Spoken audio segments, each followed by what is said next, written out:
Hello, my name is Geneva Robbins, and I'm a Reiki master here at Luna Holistic. Welcome.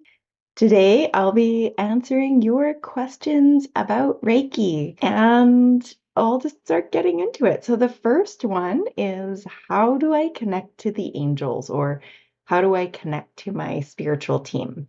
This question has been one that's guided a lot of my spiritual exploration because I'm so curious and fascinated about this idea that there are these loving beings looking out for us, interacting with us, and we don't always get to know them, but sometimes we have a feeling or a sense or just this energy of being protected. And because of that, I figured if anyone else could talk to angels, that I could figure it out too. So I feel that I do communicate with beings of all levels. And this really opened up because I wanted to. I was curious and I just expected a reply. And I expected that if anybody else could figure out how to communicate with energies and consciousnesses that are beyond the physical, then I should be able to figure that out.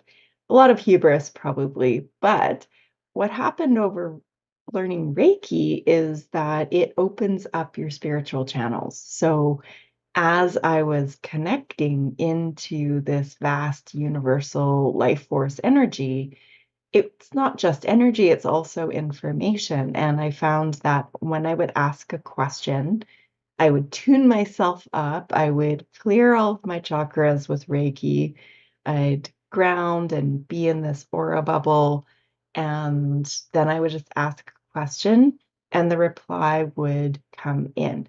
I started out by writing as a dialogue, and I talk a lot about that in my book, The Secret Art of Happiness. So there's a whole meditation and method there, and some question prompts where you can connect to your higher being. You can connect to really any loving being you feel is looking out for you. Of course, always go to the best. There's no need to talk to low level energies at all.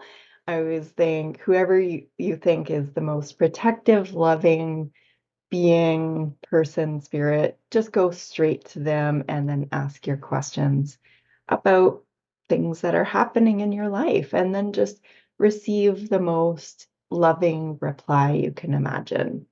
And I find it's very nurturing, it's very loving, and it's a relationship that you build with time. At first, it just feels like a warm feeling and an energy.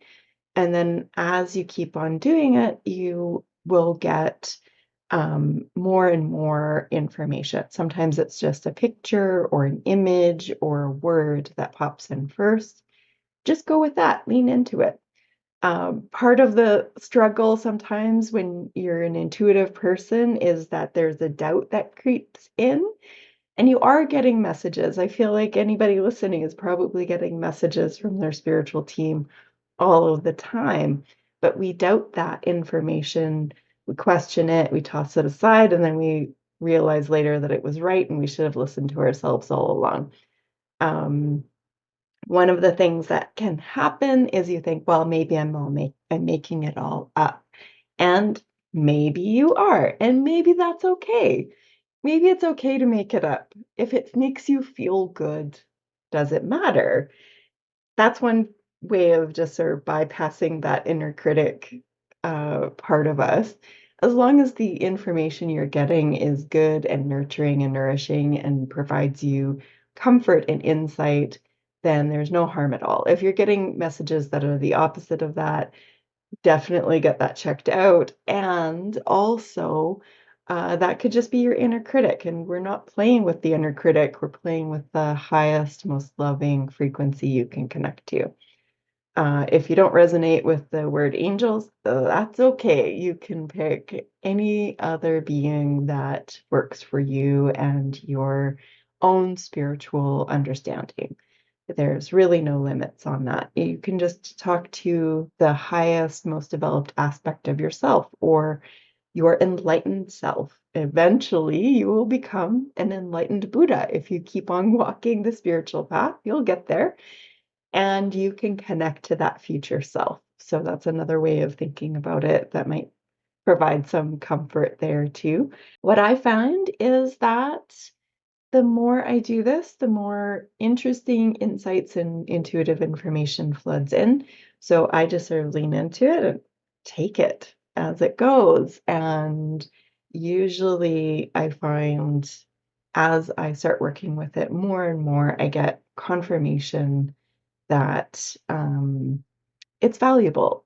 It connects me to a vast array of spiritual sources and insights, and I get to reflect and refine sort of where I am in my life, and I find it's really useful. So that's the way I connect to angels. Everybody else has their own way, but there you go. So that's it for me today.